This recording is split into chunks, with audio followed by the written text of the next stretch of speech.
Hello, everyone. It's Dr. Stephanie Ardrey, and welcome to another episode of Naked with Dr. Money. I'm so glad that you could join me today. Wow, so much is happening on this fabulous, what is it, the second or third day of May? I can't believe where the time has gone. The year literally is flying by. I don't know how you feel about it, but I'm sitting here going, wait a second. The last time I blinked, we were talking about a new year, and we're now almost halfway through the year. Well, hopefully that means that you're having a fabulous time and that you're setting the intentions that you want to set so that you can experience the outcomes that you desire. So today I had an exciting morning. I was asked yesterday to be a guest on Conscious Radio in the UK, which was part of my tour last time that I was over in the UK. They're gearing up because I promised that I'm coming back in September. I need to come when the weather is a little bit better. So I can't wait to get there in September. But we were talking about finance and money, and the goal was to consider, some different perspectives, and they're always on me about, this Dr. Money stuff. What is that all about? And I'm like, look, guys, I have the facts. I have not only the experience of delivering the outcomes, but guess what? I have the paper that says it too. So now check me out. But anyway, today, in continuing this theme, the conversation each week, Naked with Dr. Money, is my opportunity to take you behind the scenes so you get to see how I manage my mind, body, and soul as the CEO of ZenoVerse Wellness Group, which is a global wellness company where we are both building, meaning real estate development, we're building wellness resorts, and we're operating those same resorts that we're developing, as well as other parts of the ecosystem that supports our business vision and how we deliver for you holistic wellness, mind, body, and soul. So Naked with Dr. Money is this sort of, introduction to me, to some of you out there, and then also to some of my friends who say, I don't know how you're doing all of these things. You should be more stressed than ever. How could you say that you're maintaining your wellness and you're actually not stressing? And so that's not to say that sometimes I don't, but what I'm saying is now I have more tools that I'm able to rely upon. And because I recognize the things that can be stressors, I don't allow them to manifest or to fester. So if there are ways that I can mitigate a potential stressor, then I work on that by setting a particular intention in the beginning. And then from there, if I find myself in a situation where, again, I'm human too, I find that, a situation still triggered me in such a way, then I know what I need to do to make sure that that trigger and that trauma from that trigger, I can get it released from my body. Right. And then once I can get that out of my body, then I minimize the impact of its ability to harm me. Because remember, disease first begins in your mind and then it sets into your body. It finds a weakness. And oftentimes it's because you've suffered some type of trauma, be it physical, emotional, or otherwise. It's the trauma that then becomes the stress that then sets up the disease. So my conversation today, as many conversations previously, includes this idea of mindset. And is mindset the result of your nature, how you were nurtured, or is it a little bit of both? And based upon that mindset, how have you been motivated? And how have those motivations produced manifestations? And so that's really kind of the framework of what this conversation is about. And then we weave in a few other things. So I'm so excited today to have my guest, Dr. Andrea Lee. She is a friend, but we first met when she and her husband, they were investing. They had a franchise business, and I had the opportunity to be their commercial broker, to work with them on securing their locations and work with them on some of their financing initiatives. And from that, it's just, you develop a relationship or friendship And so Andrea has launched her company, Andrea Lee Financial. And so she's going to, talk about a little bit of her perspective in terms of how mindset, and then again, her emphasis on retirement planning, how all of those things come together. So let me bring her into this conversation. So, hey, lady, how are you today? Hi, how are you? Good, good. I am so excited to be here today, and thank you so much for the opportunity for me to be here with you in this show, Yeah. um, to share some thoughts about with your audience. And it's a happy place with a wonderful mindset of growth, right? Yes, yes. And that's oftentimes what we talk about. And it's amazing because, sometimes when you contact people, you never know. I always say sometimes it's for a reason, it's a season or a lifetime. And you never know along that journey how the people, that relationship is going to manifest, right? But the one thing that I love is that when I was running my brokerage full time, I didn't want to look at any of those relationships as just transactions. Like, it was really, to me, the goal of building a relationship where you just continue to build and Exactly. grow together. And that's so much what I loved about meeting Martin and you, is that you share that same interest in community and that vision of, hey, we're going to look at a number of different opportunities. Some are going to be better than others at certain times, but we're going to look at them all. We're going to determine which ones work. But more importantly, we're going to maintain the relationships that we found as valuable. It is a life journey, throughout the process of getting to know you and starting a business. I've I've learned to love you, how your honesty, your knowledge, and the mindset of grow, and also the mindset of learning. You're always in constant learning. So I love all of that. Yes. Yes. Well, I'm so excited. So, as I teased about our conversation today, I want to ask you, because I usually ask, when we talk about mindset, and two things. One, when you think about your mindset in particular, do you think it's more a result of your nurturing or your nature? And three, when did you first kind of think that you had a mindset, or you recognized that you had a mindset? Right. Okay. Mindset. When I think of mindset, I think it's an established set of attitudes that someone held, like a set of beliefs that we have for ourselves, how we make sense of the world around us, and the assumption or the expectations that you hold about yourself, your life, and a situation, or your surrounding, basically. So, research has shown that mindset play a significant role in determining your life's outcomes. So, nature is largely determined by our genetics, right? And nurture is including our environment. So, environment factors that impacts who we are, and they both are very important. So for mindset is, I think it's leaning toward nurture a little bit more, but both are equally important. Well, I always think that it has a lot to do with, I think that I remember having my own determination. I remember being 3 and making certain requests, and I was fearless. I remember negotiating some things. In fact, I remember kind of getting into a situation because I would spend a lot of time with my grandmother, and on one particular day, she was going to look at a preschool for another cousin. They were trying to meet the enrollment, and I decided that I wanted to attend the preschool. So I talked my way into the preschool. And she was trying to tell them that I was only 3, but they were not listening to her. They were only listening to me. So then a week later, I decided that I wanted to quit. I now had enough. And she was so mad. She was like, no, you're not quitting. You talked your way into the school, but just to me, that day they were showing up to come and find out if I was really only 3. And so literally they came to the house that day and they said, is she 3?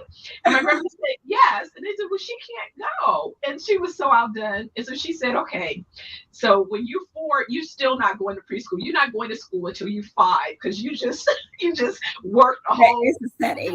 year because you felt like it. Right? So I remember just really having my own thoughts and ideals. And so I would say I had to have been born with that, that had to be some of just my natural genetics, but then I was socialized either the appropriate thing or not the appropriate thing to do. You know what I'm saying? So either it was like, no, I shouldn't be that bold or confident in my beliefs versus, settle down, right? It's like stay in a girl's place. Right. Or as my grandmother would say sometimes, study, but have one eye on the books and the boys. And I was like, no, I'm really more interested in the business, right? So they should have their eye on me. That's their assignment. I think it is God blesses the man who finds his bride. I didn't read anything about the bride going to find a dude, right? Just saying. I think your determination, that has a big influence of who you are. Yeah. Yes, I think it does. And so then when you think back in terms of your journey, so kind of talk about that. What was your journey, your highlights to business? Why is it that with your experiences, you find yourself focusing on the financial and retirement planning at this stage of your career, your profession? Thank you so much for asking that questions. So I have been a pharmacy doctor and, a licensed retirement planner. So I've been in the pharmacy field for over 20 years. I have always been taking care of, healthcare needs for my patients. But now I'm focusing more on taking care of financial health for my clients. And the reason that I have made a shift in my career, I'm still doing pharmacy, but, focusing more in financial health. Through the experience, over the years, we have accumulated, real estates and built a good portfolio for ourselves. In 2016, we, came across a franchise business. It was a restaurant. And Martin, my husband, who wanted to get into that venture and start something, we had no experience in restaurant business, but he wanted to do it. Yeah. And I'm in the business of, I have very open mind. You don't know something, you go out there and learn and make it happen. And give yourself a chance, basically. So I was not afraid of failure. I'm pretty brave in that sense, but also it's kind of scary, right? Because you just dive in and not knowing what you're facing.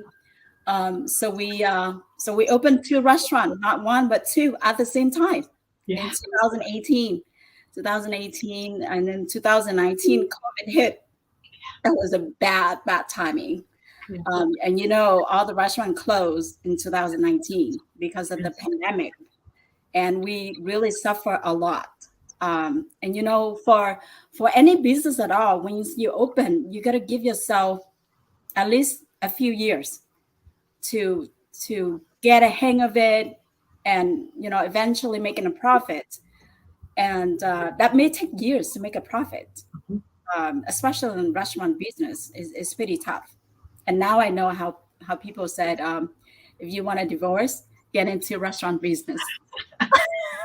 Restaurant is really one of the most difficult businesses. And it's so funny because I used to tell people over the years that although I advised in a bunch of categories and in some places I have particular experience, I have very limited experience in the fast food or restaurant space. I never worked, in that space, in that capacity. One, because I found it to be a very difficult business, just in terms of all of the variables that could potentially go wrong. And Exactly. it was really a wonderful, but if I were to enter the space, I would want to do it through a franchise model. And so the beauty in what it was that you and your husband did and the mindset that you have, and I love that you say that, look, let's go, let's take a chance, we'll learn one way or another. The thing is that you had a beautiful concept. The franchise idea could have worked, but you also had some impediments that had nothing to do with you. The franchisor was Right. not on the top of their game. And Right. so they made it more difficult from the beginning. But what you and Martin did was you didn't cry over any of that spilt milk. You still went forward and you took your best effort to still win in spite of. And then all of the other circumstances that happen, that's when we talk about business, when we talk about we have those those internal elements that we Right. control. And then we have macro factors that we have nothing to do with. But that's then where the mindset comes to play, right? Because when a situation turns and we're forced to pivot, I remember speaking to friends over the course of this journey, because I've been at this for over 40 years. And so I remember one of my friends, earlier in the 90s, when there was a financial setback and a lot of people got hurt in different ways, and he said, look, that money gone. No need to sit here and think about what happened yesterday. That money's gone. So let's Absolutely right. right. You move on. Let's move on. What next? Next project. Exactly. Next project. And so it's just important, and but the only way that you're able to do that is about how it is you frame your mindset. If it is that each time you're knocked out and you're wiped out and you don't recognize that there was a lesson in that process. And it's also the language, because what I remember the last time in 2010, that was the last time I was in a corporate environment and found myself being, outsized, right? And I remember kind of thinking, wow, again, the conversations that I'm hearing, the perspective of what I thought I was calling, well, that was a failure. Thankfully, I was in Orange County. And what I've listened to these guys were like, nah, that's just the deal. We're working on this next deal. And I was like, okay. They're like, oh yeah, that one's done. We've opened up 5 new opportunities over here, and I was like, wow, talk about mindset. Like, that one's being BK'd and these 3 are being launched. No downtime. Keep it pushing. Yeah, we gotta, keep pushing ourselves and not afraid of failure. I mean, throughout the process, we learn a lot. We learn, we've seen how businesses are running. We appreciate business owners out there, especially people in restaurant business is very tough. Yes. You have to manage the company, you have to manage, the business. Yes. And it takes a lot. It takes a toll on you. So I really appreciate when I go to a restaurant, I appreciate all the owners, the workers there. Now, being on that side, I knew what they're going through. Yes. Yes. I have a good friend, pretend sister, who has been in the space, and oftentimes, from being on the front of the house to the back of the house and discussing the leadership requirements and all of that stuff. And the fact that, again, one of your big investments, the food, is perishable. So you also have that. It was like I had a colleague years ago that owned a florist business. And so there's just, a certain set of, when you're thinking about the ingredients that allow you to produce what it is you're producing, and those particular variables, adding the fact that you have a shelf life potential issue as well. That's just, a whole nother level of challenge to the process. But anyway, when we talk about then retirements, right? And I love it after, as you continue, as you said, from a pharmaceutical perspective, as worried about your clients, your patients with their personal health, but now really shifting to recognizing it's important to think about your financial health. Because I always say sometimes you need to evaluate and recast your financial future, your financial intentions. So what are you seeing, and kind of who are you finding yourself in conversation with around this kind of retirement planning? Are you finding younger or more boomers, or what are you seeing, in terms of where your conversations Thank are you. beginning? Thank Yeah. you for the question. I over the years, so starting in 2021, that's how I developed the interest into financial world, and more just for personal pursuit, because I just wanted to learn what's out there and what can I do for myself and my family. And I, spend months ends on research. I love to learn. So, whatever out there, I love to learn. So I got my license, and I have since start helping a lot of individuals, clients, family, and business. So it's not it's not a target age range that I'm targeting, but it's more like for everybody. This is something that uh, we don't think of when we get older about retirement, right? When you get into like 40s, 50s, and you think about retirement, that could be giving you limited time horizon to plan for it. But if you younger, in your 20s, even little kid just born, the parents could set up something for the kid, and that could set up a whole plan, something that stay with them for the rest of their life, that help them with their financial goals, to meet financial goals later in life. Going through college, buying a car, buying a house, a wedding. You need money for all of that reasons. So what can you do? How can you plan for all of that? And there are ways that we can do it right now. It's never too late, and it's never too early to do financial planning for your family and for yourself. And often when we go to work in your 20s, you enjoy life and you don't think about retirement, right? We're busy with just making money and paying bills, and having fun a little bit in the 20s, and then 30s and 40s, you start thinking about retirement. But this is something that what I do as a financial planner, I instill that a little bit knowledge, a little bit reminder to my, the clients that I talk to, and say, hey, you can start early. This is things that I lay out, I educate basically, and tell them these are available plan for you. This is depends on your situation, where you're going to, your goals, financial goals, and what would you like to achieve. And from that picture, I can establish a plan or a clarity, basically, how to achieve all of that, over the course of the years until retirement and beyond, right? Because nowadays people live over 90s, 100 all the time. The advancement of medicine make it wonderful. People live in much longer, and there are life risks that we don't think about. The main three things. First is untimely death. We don't know when we kick the bucket, right? We don't know. Um, and that could leave a lot of financial stress for our family, um, and loss of income, especially if you are the main income earner for the family.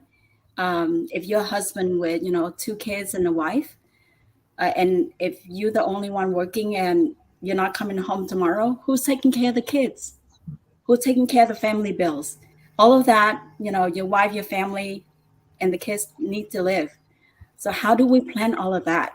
In my situation, I know, over the years, I be getting smarter each year. We learn, right? We make mistakes a lot along the way, and we learn and become a little bit smarter in our financial planning, and how to save effectively, how to pick the right vehicle to put your money in. That's very important, because that way you can maximize the earning and limiting the risk, basically. And the second thing is critical illness, or we don't know when we get sick. Chronic illness, critical illness, or getting very, very sick that you no longer can work. Who is taking care of the bills? Who is taking care of yourself if you no longer can work to support your family? On average, the long-term care is about anywhere from 9,000 to 16,000 per month. That's a lot of money, right? And that's something that we have to think about. How to, there's way to protect from that. And the third thing is living too long. Right? Nowadays we live longer, and do we have the fund to last that long? When you retire age 67, which is the average age for retirement, do you have enough money to last you for 25 years? People have 401k, have some savings, but it may not be enough to last that long.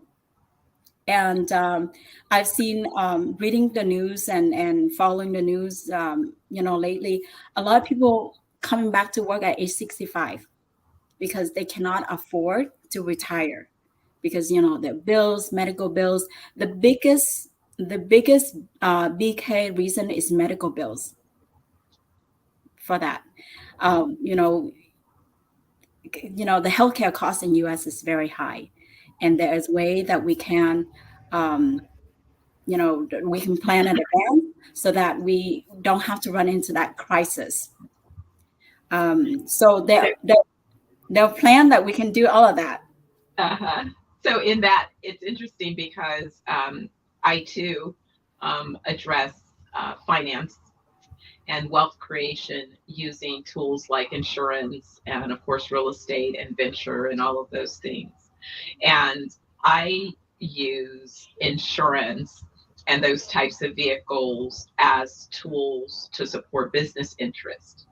And so it's so funny, I was just on in UK and they were asking me, what are my thoughts around, retirement planning? And I said, my response may sound a little bit controversial, but let me tell you anyway, my perspective is I don't see creators of major organizations or owners of things of that nature.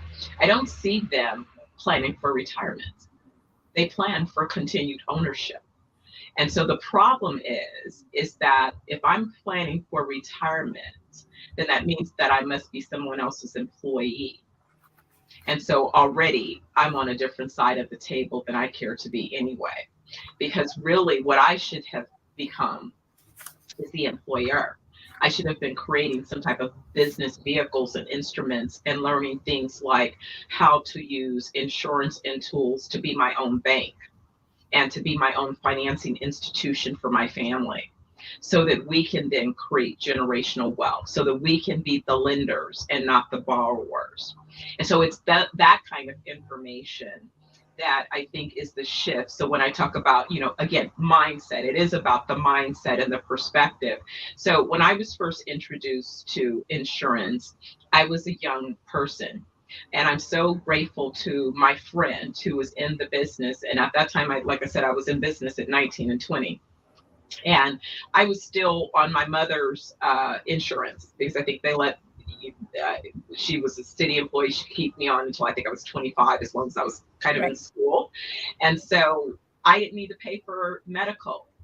So what my friend suggested, that I got a disability policy that protected my income as an entrepreneur, as I was launching my business. And so that was some brilliant advice, because I was able to do that. And again, you don't know what's going to happen. So right in the middle of expanding my company to Los Angeles from the Bay Area, it was amazing, the timing. I literally moved out of the office that I was in into a downsized office in Oakland, because now I was about to open up a larger office in Beverly Hills.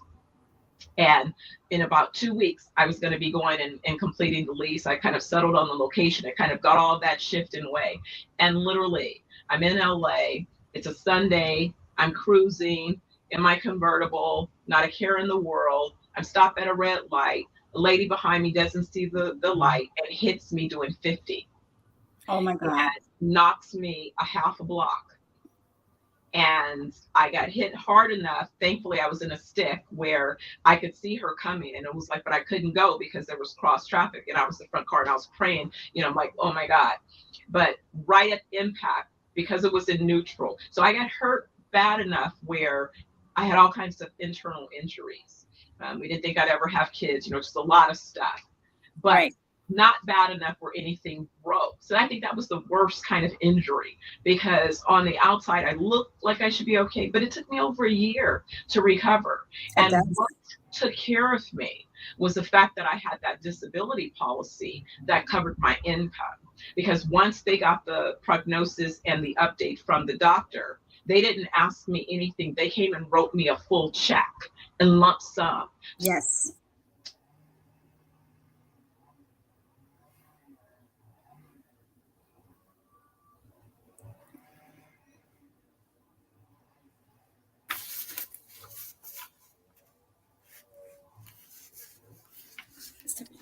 Can you hear me? Yeah, I can hear you now. Oh, okay. It seemed like there was something that happened. Yeah. All right. So anyway, just basically recognizing that the disability policy was such a critical tool to protect me at the point that I was injured in the accident and I lost my income. And so how else would I have survived over that period of time? But it gave me that space to heal. And Right. so I always encourage not only families, but to think about, financial planning, but from the standpoint of how are these tools used for business purposes? Because that's Right. a different mindset. That's a different application of a similar tool. Right. The insurance plan in the past, it just life insurance only provide death benefits, but now modern plans is called Index Universal Life or IUL.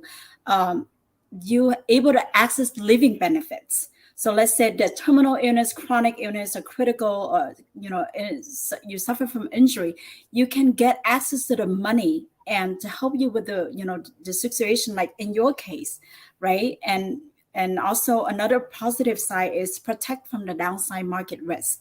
So if the market crashes, your money is protected, your Right. principal is protected, and you also get access to the cash value, the compounding interest, over the years, and allow the opportunity for your money to grow inside the policy, and able to draw it out for whatever needs that you have.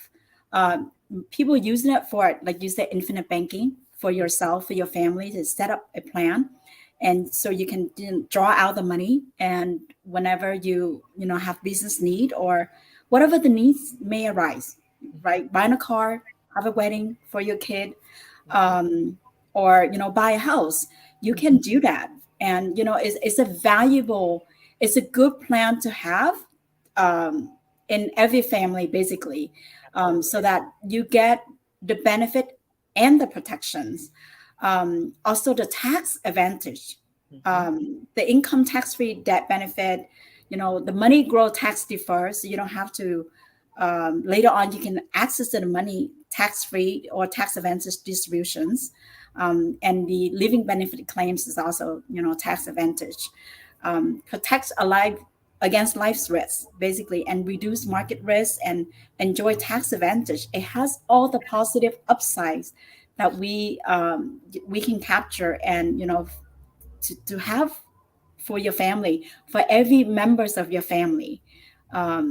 We going through the process, everybody love to have a portfolio, but you should diversify your portfolio, right? You have certain money discretionary income for your stock market, and certain money set aside for insurance, that you get the protection and the income, and also other accounts for emergency fund. So that's something that I do with my clients, that I raise that awareness so they can see what they need to plan ahead, so that they have a better clarity with their financial need and goals.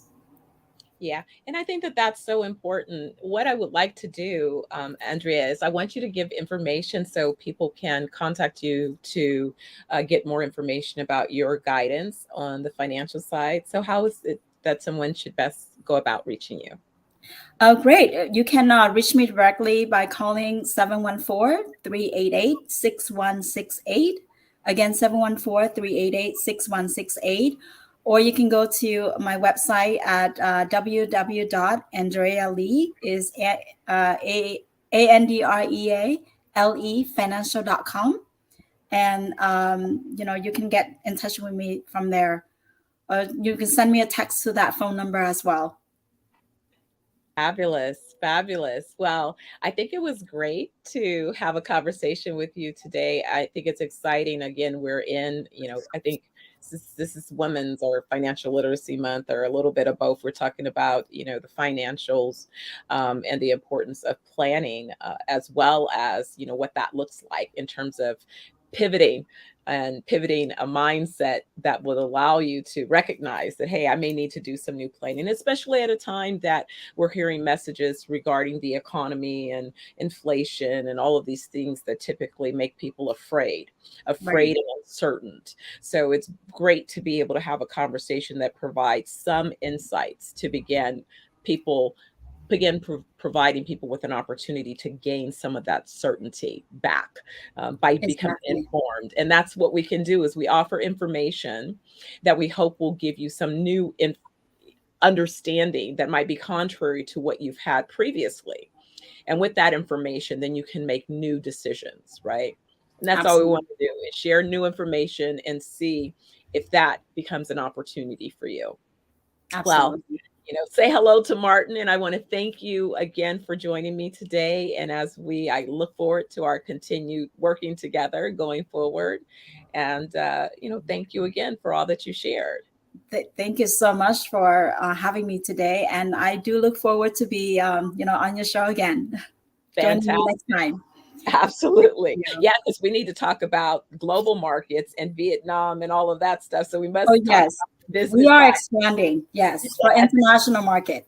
Yes, definitely want to have that conversation. Someone asked me recently, hey, you were doing those EB5 deals and all that stuff. You stopped. I said, guys, I am building something right now. So I'm not spending as much time advising, but I am spending some. So I do have still some select clients that I work with. So, on that side of helping them build their generational wealth organization. So, yeah. Exactly. I have so much information to share, but since we have limited time, so hopefully we have more opportunity in the future to share more information how to build wealth, and especially generation wealth, and for businesses. Absolutely. Absolutely. Well, have a great day, Andrea, and thank Thank you again you. for joining me. Thank you. Have a great day. Bye. Bye bye. Well, everyone, I hope that you enjoyed my conversation today with Andrea, friend, colleague, prior client. And again, as I say, Naked with Dr. Money is about addressing, your mind. Body and soul is what we focus on at ZenoVerse Wellness Group, and Naked with Dr. Money is my look back, sharing with you how I'm maintaining my mind, body, and soul as I build and continue along the startup journey that includes everything. And so at a high level, I'm always addressing capital, capacity, and customers. And that's what typically every organization is faced with addressing.